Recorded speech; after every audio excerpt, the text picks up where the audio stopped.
up, guys? Hopefully all of you are doing well. Today I'm going to be doing a little bit of a show and tell of some of the kitchen equipment and appliances that I have, because I get lots of questions in the comment section about it. So I thought, why not go over it right now since it's November. You guys are going to be cooking really soon for the holidays. I might have some pieces you might want to go ahead and pick up, whether it's online, in department stores, or even if you live here in California, I do have some pieces, some baking pieces that you might want to check out in Gardena, California. Let's get into it. Okay, now that we got that intro out of the way, let me tell you, I am extremely tired.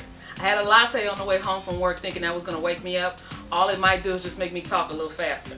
And I'm trying not to do that because I know sometimes when I do that, I may skip over things or crucial pieces of information that you need. So I'm going to try to talk slow enough so you can get what I'm saying. Alright, one of the questions that I get the most is about internal temperatures. How do I know? You need to buy yourself a thermometer. This is a bimetallic thermometer, and we use them all the time in the restaurants, your favorite fast food places. We need these on hand because we have to know the internal temperature of food before it's served to the public. These are good to have at home. These are very easy to read. If you can read an oven dial, you can read this. So all the time you guys hear me when I'm making chicken or pork chops or whatever, I'll say stuff like, cook it until it's an internal temperature of 160 or 165 degrees. If you cook your poultry to about 160 degrees to the center, to the internal temperature of 160 degrees, you'll be fine. Because when you take that poultry out of the oven and set it down to rest, and you should let large pieces of meat rest, it's going to have some cook over time. So that means the temperature is going to spike a little bit while it's sitting out, and you need to let it rest for about 15 or 20 minutes before you go cutting in it so the juices can redistribute back into the meat, and when you cut it, your juices won't go all over your cutting board. When you're cooking, make sure you have a thermometer on hand. You can check the internal temperature of your poultry, your ham. If you're making a ham this year, you need one. Just wash it between sticking it from food to food. Right? That's the biggest piece of advice I need to give you. Also, there is a dimple on this bimetallic thermometer. That's how far you need to stick this into the food, up to this dimple on here. Some of them have dimples and some of them don't. This particular one does, but you need to stick the thermometer in about a good, inch and a half, couple of inches in, and don't hit bone. Whatever meat you're trying to check the temperature of, stay away from the bone. You want to get a true read, so stay away from bone, go straight into the thickest part of the meat and get your temperature. Just read the dial. That's all you have to do. Wait till the dial gets to where it's going to be steady. If it's not done, stick the meat right back into the oven.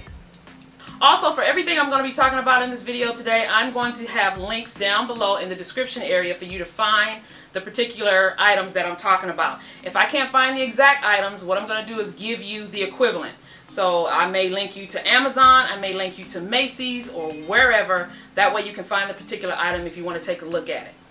The other piece that I get questions on is my silicone spatula. I got this. This is a Kitchenaid silicone spatula that I got at Target a few years ago. I've had it forever. I used to have a red one, but I don't know where it went. The top part is silicone, and the bottom part of, the handle is not. It's a nice heavy plastic, but these are fantastic to have on hand because they can stand the temperatures up to about 500 degrees, sometimes a little over. Silicone oven mitts, silicone tools like spatulas and spoons are great to have on hand because they can stand higher cooking temperatures. Have these on hand because this is what you're going to need if you're going to be making things like the Bananas Foster banana pudding. Let's say when you make that Bananas Foster sauce, it always recommends that you use a wooden spoon or silicone spatula, because when you use a metal spoon, the sauce has a reaction, and that's what you don't want. So I was at Walmart this past weekend and I saw a bunch of them right in the kitchen section for about $4 or $5 each.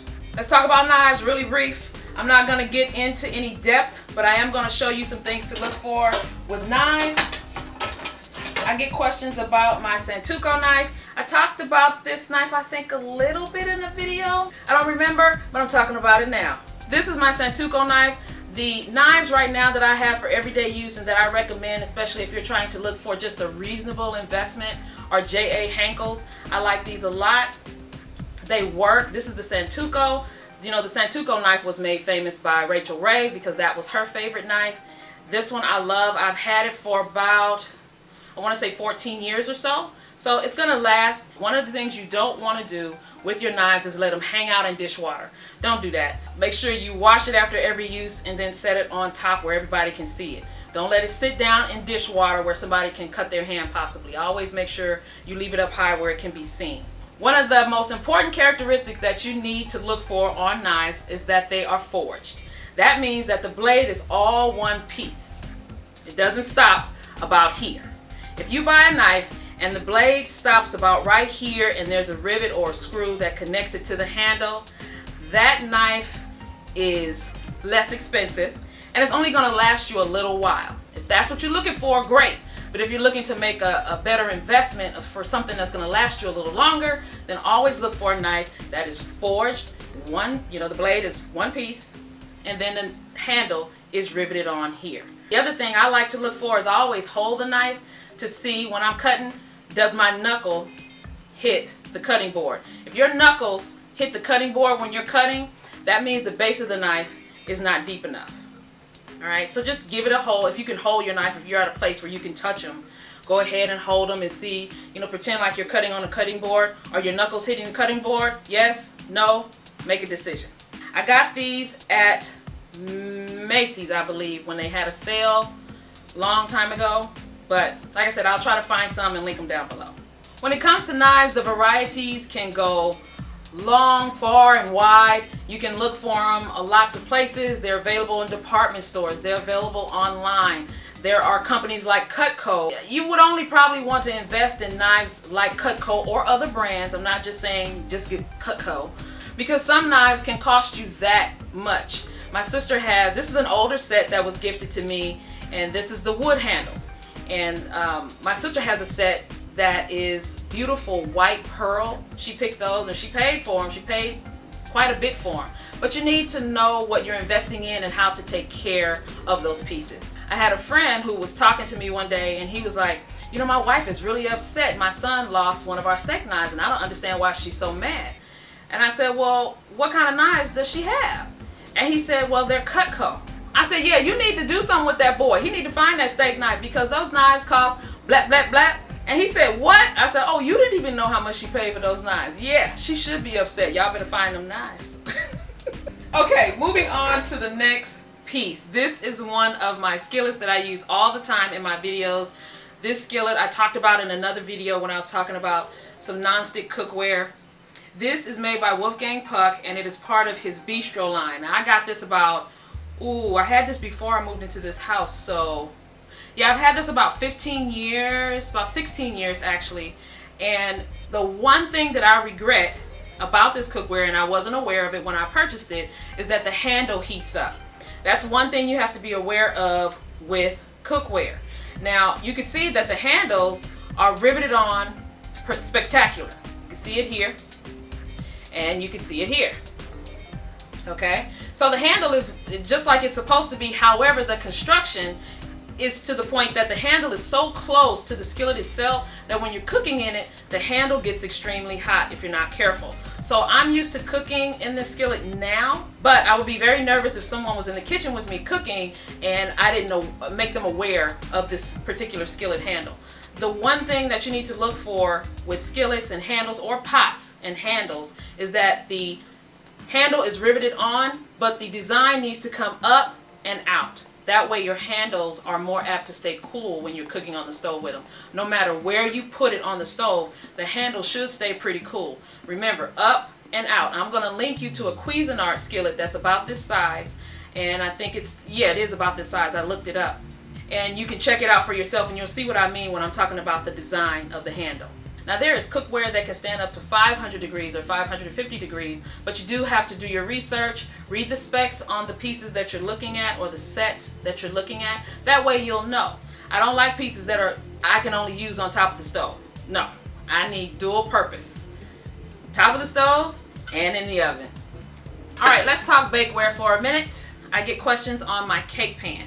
This is a tube pan or a tube cake pan, also known as an angel food cake pan. I go to Parrish's Baking Supplies over in Gardena, California, And I'm going to link the address and the carriers of Parrish's Baking Supplies, because Parrish's Baking Supplies is really a warehouse. If you were to go and visit that warehouse, it is strictly that. It's dusty. No one is there to really come and greet you at the front where the roll-up is. It's not that kind of warehouse. You can hear welding in the back. It's the actual warehouse where the pans are made. So when you get there, you're going to see aisles that are labeled. You can go walk down those aisles and find all types of pans. They have cake pans like this. This is a 9x2. Here, I get questions about this too. This is a 9-inch in diameter, 2 inches deep. This is a 9x2. They have 10x3s, 9x3s. They have square cake pans. If you are really a professional baker and you do a lot of baking and selling of your baked goods, that is the place to go. This was about $7 or $8 there directly from the warehouse. This cake pan was about 17 or 18 bucks. Now, online, they are more expensive because the carrier has to make their money and shipping is applied. When you look at the link below, you're going to find that they're a little higher, but I'm telling you, it's well worth the investment. Make sure you take care of them. Just wash them out really good after you're done. Don't let family members reheat chicken and steaks in these types of pans thinking they're going to treat it like an old foil pan. No. I'm also going to link you to a bundt pan down in the description area because I found one that I want to check out, and it's made by Cuisinart. So I'm going to be ordering that on Amazon. I'll link it for you so you can take a look at that one also. The next thing I get questions about quite often are my glass bowls that I use in my videos quite often. I got that set once again at Costco. Costco gets a lot of my money, as you can probably tell.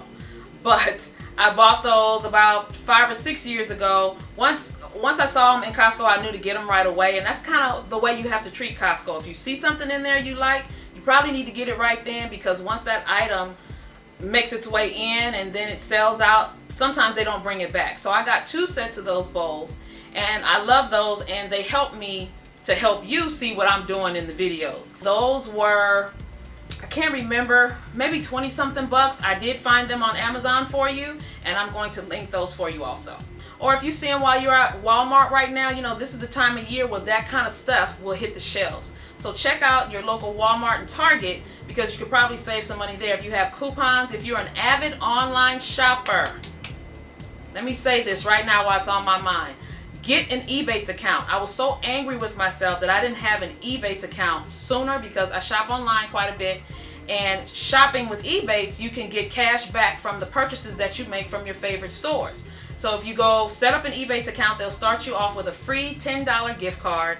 And that way, when you are ready to shop at your favorite store, you go to Ebates first, click your favorite store, whether it's JCPenney, Macy's, Sephora, Nike. All the major stores are linked up with Ebates. And mind you, this is not a sponsored video. Let me say that too right now. I'm just sharing with you good ways to save money, because that way you can get whatever they're offering for that day. Let's say Macy's is offering 8% cash back on your purchases. You'll go to Ebates, click Shop Now. It'll kick you over to the Macy's website, do your shopping, and you can still take advantage of the sales. If there's any sales on the Macy's website, you can take advantage of those sales the same way you normally would. I love that, so I'm going to link that down below too, because I was so glad when I did that. So now when I shop online, I go to Ebates first, find my favorite store, head on over to the website, and then I do my shopping that way. Save some money. Oh, I'm starting to crash. Okay, lastly, I'm going to talk about my 2 KitchenAid stand mixers. I do have 2. One you guys have never seen, and I don't know if I'll ever use it on camera, because I would have to angle my camera in such a manner for you to be able to see what I'm doing. The first one I got is the KitchenAid Ultra Power. It's an older version, but it's still great. I got it from a yard sale. Somebody was ready to move on to a newer model, so we got that one. And all I had to buy was the paddle and the wire whip attachment, and that one is really good. However, when I am mixing larger batters like pound cake batters and stuff like that, I in particular am not comfortable with the batter. Sometimes the flour will come flying out if you have the speed too high, and it is a 10 speed. So I use it for like my buttercreams and things like that, or when I'm making half recipes, I will go ahead and use my Ultra Power KitchenAid mixer. The second stand mixer that I have is also KitchenAid, and it is their Designer Pro 600 series. Again, I got it at Costco. Costco got my money for that one, and I bought it right away because I knew that particular model was $500 at Macy's and other stores. So I went on and paid a little more than half of that because I felt that was a good deal, and it was absolutely beautiful. Had the big glass bowl, but when you started to use it, what I noticed, just like other customers, the paddle, when it goes around, it doesn't necessarily touch the sides or scrape the sides to make sure that your batter is well incorporated. So what Kitchenaid decided to go ahead and do is release another paddle that'll fit that model that has the rubber siding, so that way when the paddle goes around the bowl, it will scrape the bowl and make sure that your batter is fully incorporated. So I did order one of those. It's on its way to me now, but be aware of that. That model is probably the only one that has the worst ratings. Costco has one right now, and Macy's has some KitchenAid stand mixers on sale as I'm doing this video right now, because I went there through my Ebates account to check it out. But they have some really cool models that have higher ratings. I'm going to keep the one that I have, but I'm going to link you to the one that I'm talking about specifically right now. Thank you guys so much for joining me. You know I appreciate it when you come hang out and we can talk about cookware. If you have any other questions, leave them below, but be sure and check the description area because I'm going to take the time and link everything for you so you can check it out at your leisure. Alright, so you guys take care. The holiday series will be starting soon, and I'll see you next time.